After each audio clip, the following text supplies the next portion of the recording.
La locura de Seward es un elemento común en los libros de historia de Estados Unidos. La creencia de que la compra de Alaska de Estados Unidos a Rusia fue considerada un gran error en su momento. Estados Unidos pagó $7,2 millones, que equivale a más de $150 millones hoy en día, por una zona enorme vacía. Parecía una gran locura a escala masiva. Y así fue hasta que se descubrió que Alaska era una maravilla llena de recursos naturales. Pero si nadie conocía el valor de Alaska, ¿por qué Estados Unidos la compró a un precio tan alto? ¿La gente de la época de verdad pensaba que era un gran error? Hoy hablamos de la verdadera razón por la que Estados Unidos compró Alaska a Rusia. Hoy en día es difícil imaginar Estados Unidos sin Alaska como su última frontera, a menudo mortal. Con un tamaño de 665.384 millas cuadradas o 1.723.337 kilómetros cuadrados, Alaska es, con diferencia, el estado más grande del país y representa el 16% de toda la zona terrestre de Estados Unidos. La combinación de los tres siguientes estados más grandes, Texas, California y Montana, sigue siendo más pequeña que Alaska. Sus 732.000 habitantes hacen que sea el tercer estado menos poblado, por detrás de Wyoming y Vermont. No solo es el estado más occidental, también es el más oriental, ya que el archipiélago de las Aleutianas se extiende tan al oeste que llega al hemisferio oriental. E incluso, si vives en una zona muy particular a lo largo del estrecho de Bering, puedes ver Rusia desde tu patio en un día despejado. Desde que Rusia la colonizó en la década de 1740, Alaska ha sido una atractiva frontera para los buscadores de fortuna. Su historia está marcada por auges y locuras, ya que los forasteros se apresuraron a aprovechar los recursos naturales del estado, y muchos se hicieron ricos gracias a su oro, sus pieles y, más recientemente, su petróleo. Pero también es el hogar de culturas indígenas que se han estado adaptando a esta forma de vida durante miles de años. Los grupos indígenas se convirtieron en expertos en recorrer este imponente paisaje con raquetas de nieve, trineos de perros, kayaks y canoas, y podían prosperar en condiciones difíciles. Hoy, el 15% de los habitantes de Alaska se consideran indígenas, más que cualquier otro estado de Estados Unidos. Alaska se encuentra frente a Rusia por el estrecho de Bering y están separadas por solo 55 millas en el punto más estrecho. Se cree en gran medida que durante la última era glaciar, Alaska y Eurasia estaban conectadas por tierra, por lo que se llama Puente de Beringia o solo Beringia. Este puente terrestre sirvió como punto de entrada para que antiguos grupos de cazadores y recolectores cruzaran a América y poblaran la tierra vacía.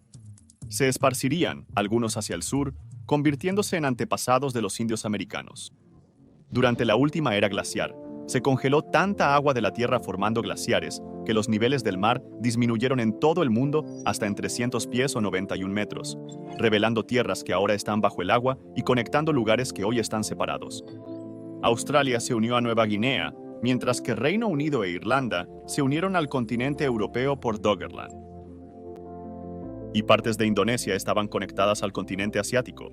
La última era glaciar duró desde hace 125.000 hasta hace solo 14.000 años, lo cual es una gran parte del tiempo total que el Homo sapiens ha estado en la Tierra.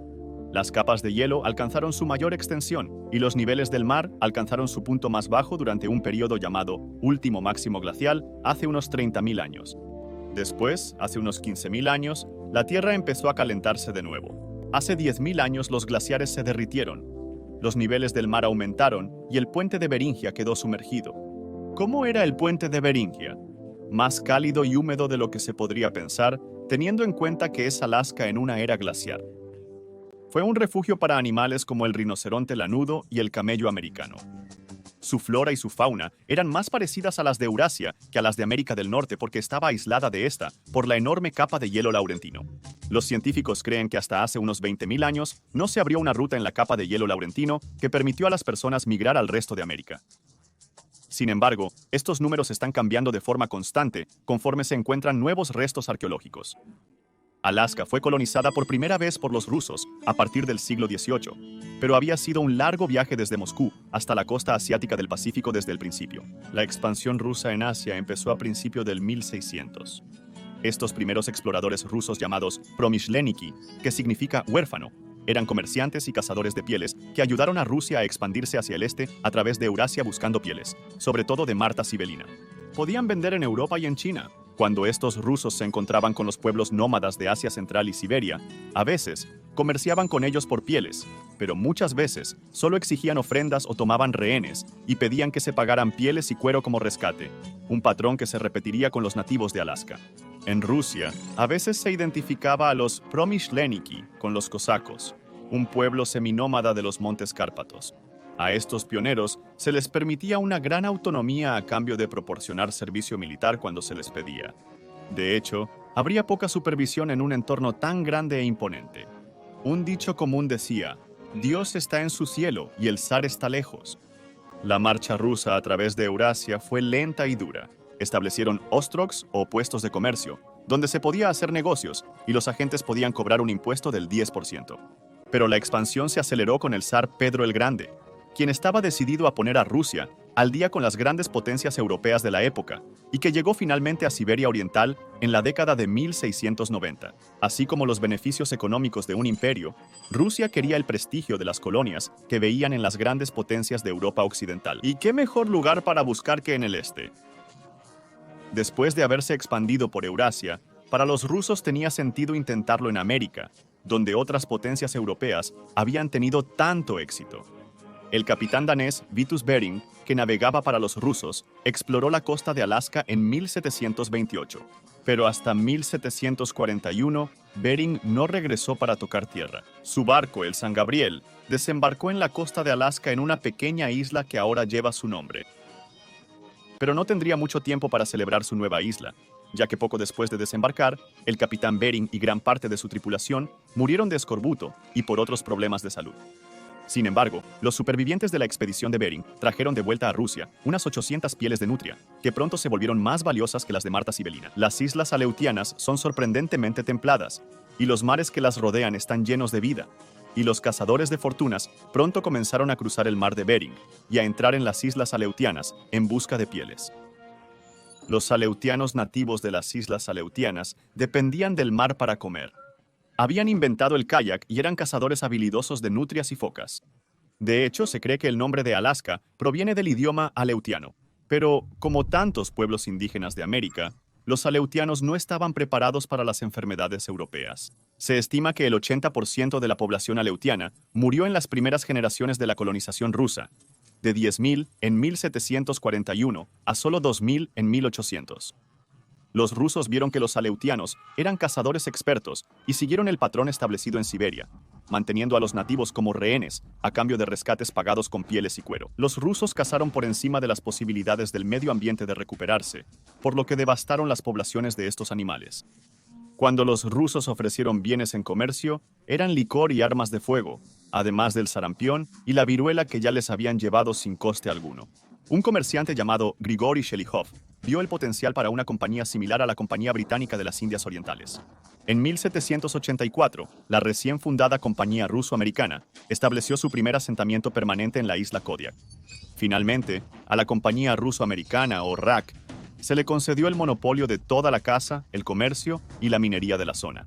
En la década de 1790, la RAC terminó con el sistema de toma de rehenes y lo reemplazó por algo que no era mejor en realidad. En lugar de tomarlos como rehenes, reclutaron a todos los hombres aleutianos de 18 a 50 años para convertirse en cazadores para la RAC, y los oficiales fueron alentados a casarse con mujeres indígenas, y esto dio lugar a una significativa población criolla con un pie en ambos mundos. Pero la Rusia americana no se limitaría a las islas aleutianas. En 1799, establecieron en el continente una base llamada el Fuerte de San Miguel Arcángel, en lo que hoy llamaríamos el Península de Alaska. Unos años después, el fuerte fue atacado por guerreros Tlingit, cuyas artes decorativas, incluyendo los tótems, son inmediatamente reconocibles como iconos del noroeste americano, y la RAC se vio obligada a pagar un rescate por los supervivientes. Los Tlingit mantuvieron el fuerte de San Miguel Arcángel durante más de un año, antes de que llegara una flota desde Rusia que bombardeó a los Tlingit hasta someterlos. Ahora se la conoce como la Batalla de Sitka. Por el nombre indígena para la zona, Sitka se convirtió en la capital de la Rusia americana, con su propia catedral y obispo de la Iglesia Ortodoxa rusa. La RAC soñaba con convertir el Pacífico en un lago ruso.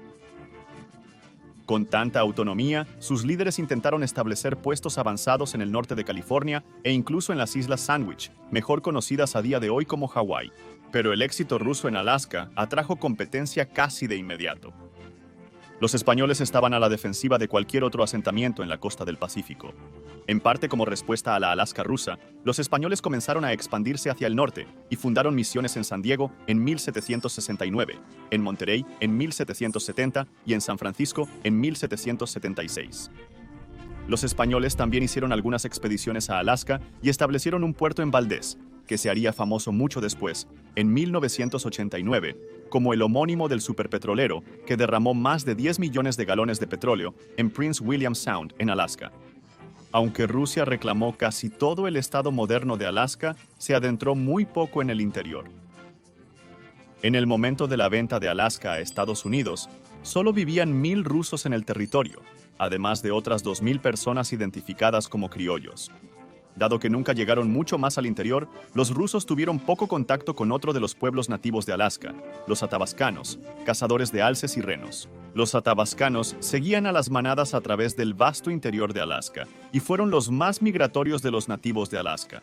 Pero fue otro, el grupo con el que Alaska acabaría siendo más identificada. Originalmente se les llamaba esquimales, pero ahora se les conoce por el nombre de Inuit, y en realidad son recién llegados a Alaska y se establecieron aquí solo hace unos 1,000 años, aunque hoy abarcan el Ártico desde Siberia hasta Groenlandia. Y en Alaska, están divididos en los Iñupiat en el norte y los Yupik en el sur. Lejos de Moscú, la Rusia americana recibía un barco de suministros desde Rusia solo una vez cada 2 o 3 años. La colonia empezó a depender del comercio y de otros colonos europeos, especialmente los estadounidenses, que percibieron las riquezas potenciales cerca de las costas de Alaska. Los comerciantes de Boston y de Nueva York empezaron a enviar expediciones a Alaska para conseguir pieles de nutria que luego llevarían a Cantón, el gran puesto comercial chino de la época. Los comerciantes empezaron con una especie de comercio triangular entre Nueva Inglaterra, Alaska y China.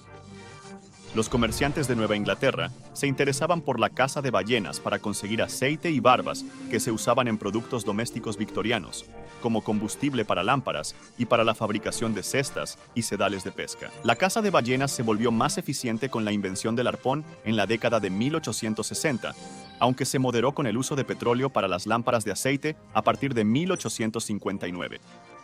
Este uso de los comerciantes estadounidenses como entrada a los mercados chinos fue crucial para la RRAC porque a los comerciantes rusos se les prohibió la entrada a los puertos chinos, ya que no veían la necesidad de enriquecer a su gran vecino del norte. Mientras que los colonos en Alaska dependían en gran medida de los suministros estadounidenses, a los oficiales les preocupaba que los estadounidenses suministraran armas de fuego y municiones a los nativos.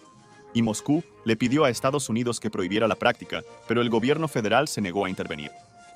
En 1824, Estados Unidos y Rusia resolvieron sus diferencias con un tratado que colocó la frontera sur de Rusia-Alaska en 54 grados de latitud, e hizo posible que ambas naciones pudieran comerciar con los nativos, con alcohol y armas de fuego. Las fronteras siguieron estando mal definidas durante gran parte del siglo XIX, e incluso la frontera entre Canadá y Nueva Inglaterra no se estableció hasta 1842. Pero el poder se inclinaba rápidamente hacia los estadounidenses. Estados Unidos firmó su primer tratado comercial con China en 1844. Hicieron lo mismo con Japón en 1858. Pero fue la guerra entre México y Estados Unidos, y las ganancias territoriales resultantes, las que demostraron las ganas de expandirse de América y su compromiso para cumplir la promesa de la doctrina Monroe de no dejar que ninguna potencia europea siguiera gestionando América del Norte. Cualquier rivalidad que pudiera haberse visto entre Rusia y Estados Unidos palidecía en comparación con su desconfianza mutua hacia Reino Unido. El zar Nicolás I subrayó esta aprensión compartida en una declaración al ministro de los Estados Unidos en San Petersburgo. No solo nuestros intereses son similares, sino que nuestros enemigos son los mismos. En 1853 estalló la Guerra de Crimea, en la que Reino Unido y Francia se unieron para defender el Imperio Otomano después de una invasión rusa. Fue una derrota decisiva para Rusia, y demostró que el país aún estaba rezagado respecto a las grandes potencias a las que intentaba imitar. Los propios soldados rusos eran muy débiles, y muchos de estos eran siervos desnutridos en malas condiciones físicas. En plena Guerra de Crimea, el zar Alejandro II ascendió al trono ruso en 1855. acabaría convirtiéndose en una figura transformadora para la historia del país, conocido por sus amplias reformas liberales. Entre sus logros más significativos estuvo la emancipación de los siervos en Rusia, un decreto monumental que abolió el opresivo sistema de servidumbre en 1861. Tras su derrota en la Guerra de Crimea, que concluyó en 1856, Rusia se vio obligada a redirigir su atención hacia Europa. Sus esfuerzos anteriores en América del Norte habían producido beneficios económicos mínimos, con rendimientos decrecientes de las inversiones en la región. Un claro ejemplo de este declive fue la disminución precipitada de la población de nutrias marinas. Se estima que, a principios del siglo XIX, aproximadamente 300.000 nutrias marinas habitaban las aguas costeras del Pacífico Norte. Sin embargo, para mediados del siglo XIX, el número había bajado a unos pocos miles debido a la caza excesiva. En consecuencia, las perspectivas disminuidas de Rusia en América del Norte provocaron un realineamiento estratégico y se enfatizó la necesidad de compromiso y de diplomacia dentro de la esfera europea.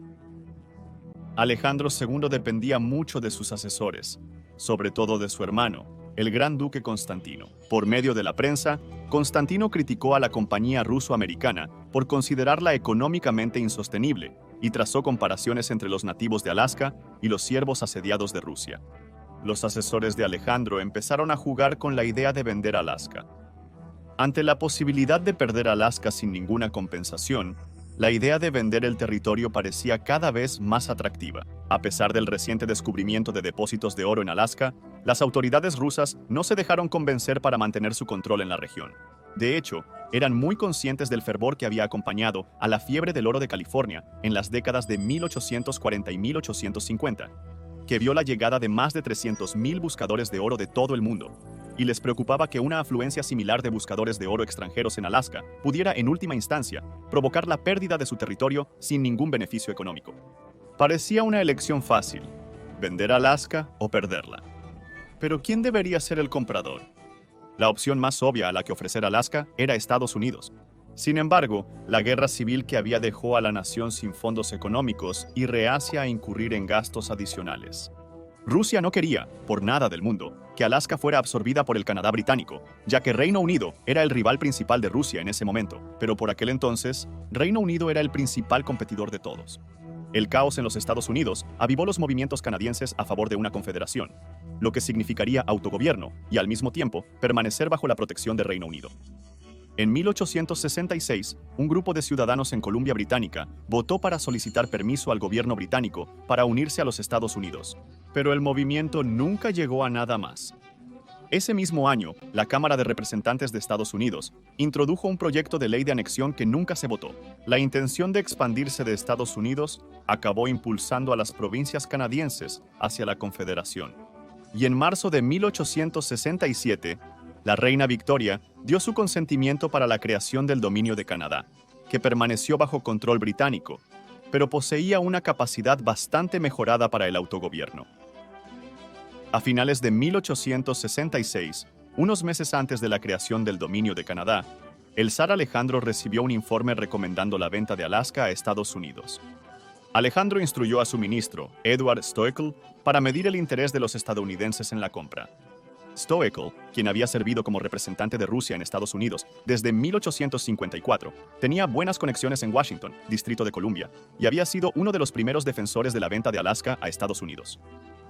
Cuando llegó el momento de negociar, Stoeckel tenía un socio más que dispuesto en el secretario de Estado de Estados Unidos, William Seward.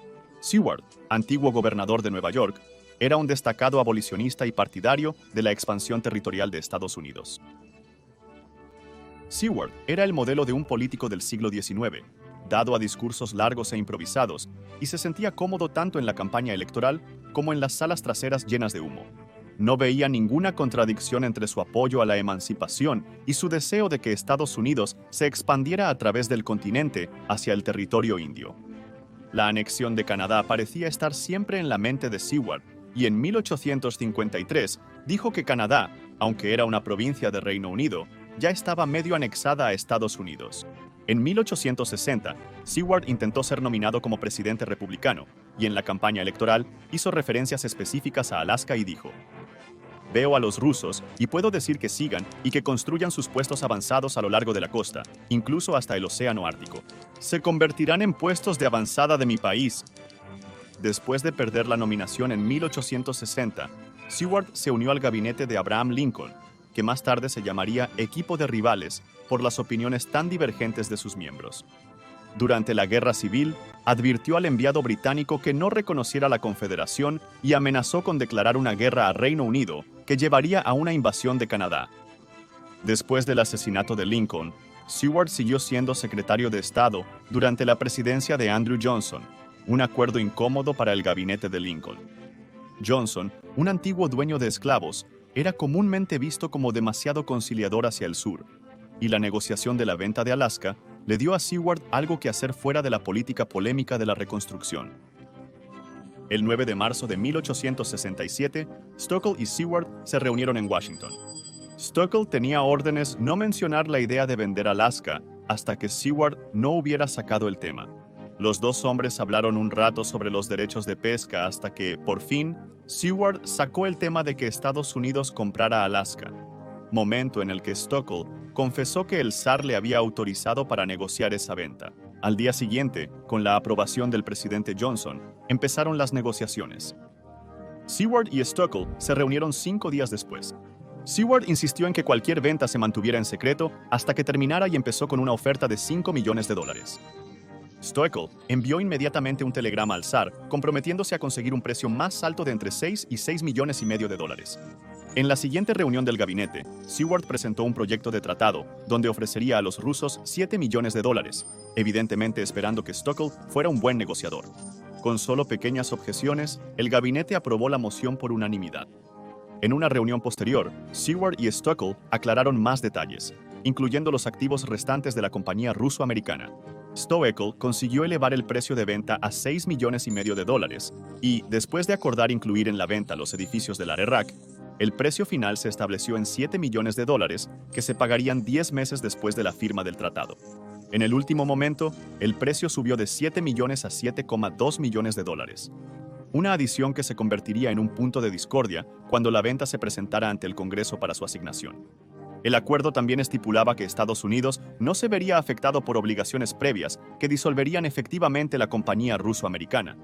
Por $7,2 millones, Seward había adquirido 140 millones de acres para Estados Unidos, lo que equivale a solo 2 centavos por acre. Para los estadounidenses, la venta pareció materializarse de la noche a la mañana. Ya se había hablado de comprar Alaska, pero no había indicios de que el acuerdo fuera inminente. En la imaginación popular de la historia estadounidense, la compra de Alaska fue ridiculizada en su día como la locura de Seward, un error monumental cuya sabiduría solo se hizo evidente décadas después. Pero esta visión de la historia no se sostiene cuando se revisan los periódicos de la época. The New York Times la calificó de anexión importante que el pueblo estadounidense acogió con alegría. Otros periódicos especulaban alegremente sobre la posible anexión de Canadá. El New York Herald instó a Reino Unido a retirarse con dignidad de un continente donde sus instituciones están fuera de lugar y añadieron que su presencia continua en América del Norte solo puede traer problemas a sus colonias y humillación a su gobierno. Es probable que Seward haya pagado parte de la prensa favorable, una práctica común de aquel tiempo, ya que él era neoyorquino y tenía una posición privilegiada para hacerlo.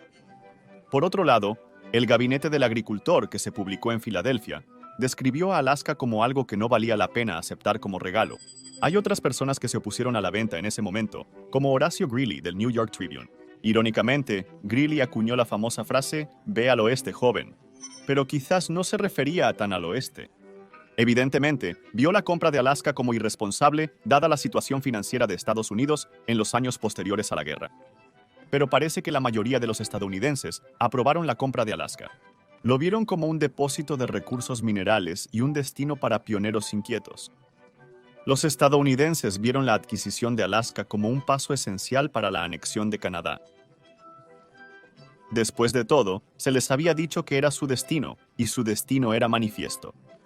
Un investigador escribió que la idea de que la compra de Alaska fuera recibida como una locura es uno de los mitos históricos más importantes en la historia de Estados Unidos.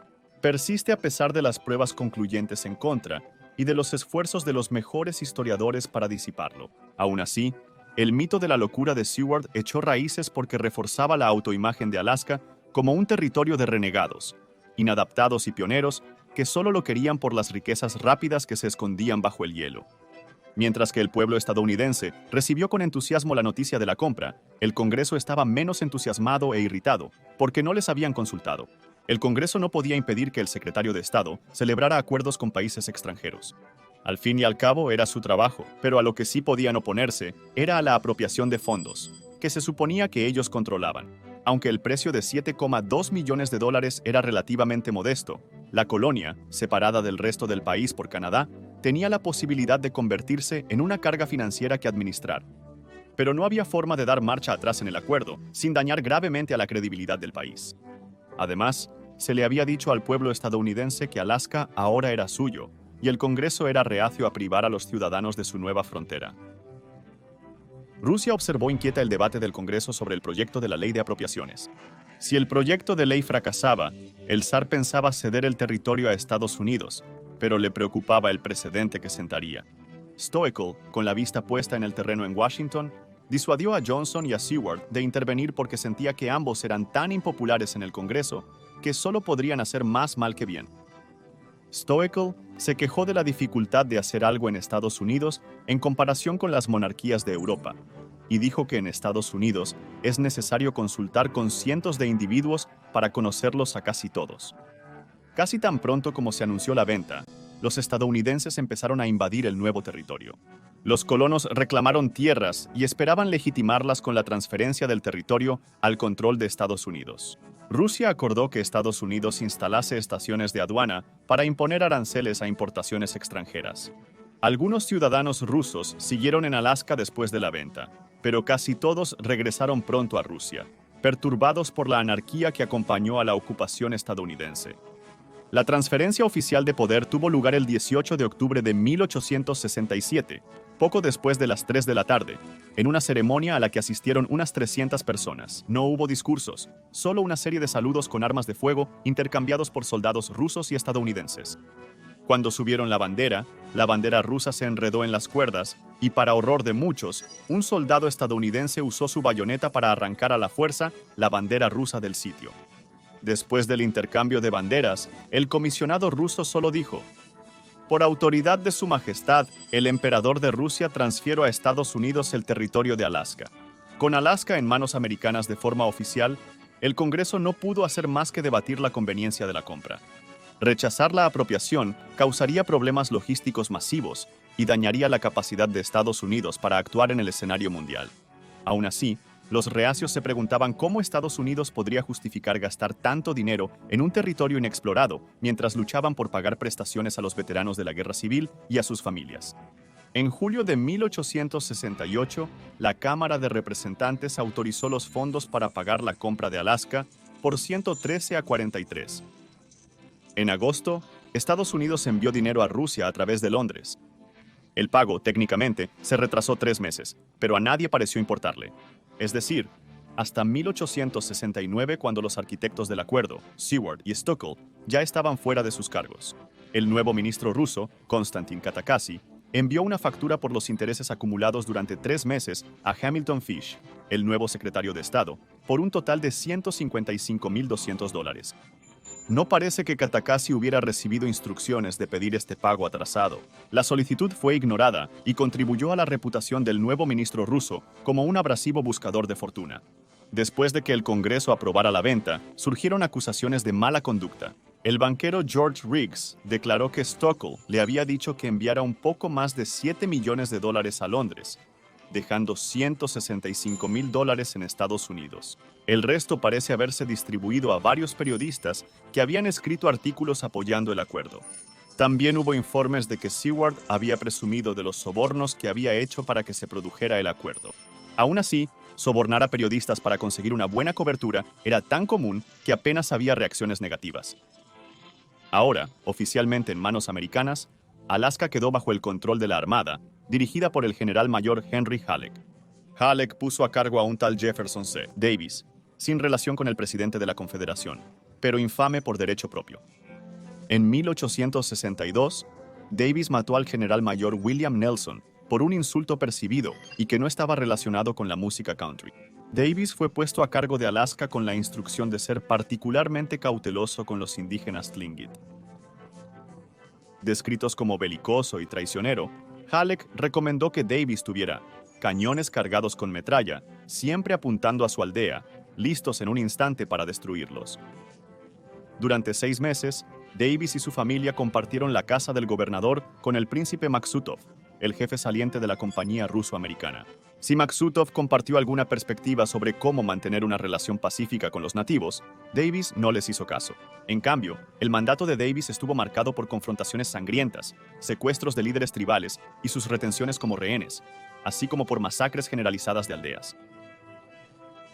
Los nativos protestaron la venta de Alaska como ilegítima, pero sin tribunales de justicia para otorgarles estatus, los nativos de Alaska tenían pocos recursos para expresar su descontento. En julio de 1869, William Seward hizo su primera visita al territorio y trabajó para incorporarlo. Se sorprendió por el estado de los nativos, notando con pesar que un pueblo tan vigoroso y enérgico, tan dócil y gentil, no puede ser preservado como una comunidad social distinta, ni incorporarse a nuestra sociedad. Alaska atrajo a una población itinerante de buscadores de fortuna, propensos a los vicios, incluyendo la bebida, el juego y la violencia. La población mayormente masculina atrajo a prostitutas, cuyas cabañas se volvieron esenciales en las ciudades en desarrollo. De forma simultánea, surgió un creciente movimiento antialcohólico. Pero, al igual que la prohibición nacional en el siglo XX, la prohibición en Alaska solo dio lugar al contrabando y al peligroso alcohol casero no regulado llamado hooch. En 1880 se llevó a cabo el primer censo de Alaska, un objetivo ambicioso dado su tamaño y su clima desalentador. El censo mostró una población de 33,000, menos 430 de ellos que eran indígenas. En 1880 también se produjo el primero de muchos golpes por parte de los buscadores de oro franco-canadienses, uno de ellos llamado Joe Juneau. En un patrón que se repetiría, la ciudad de Juneau se infló rápidamente cuando los cazadores de oro invadieron la zona.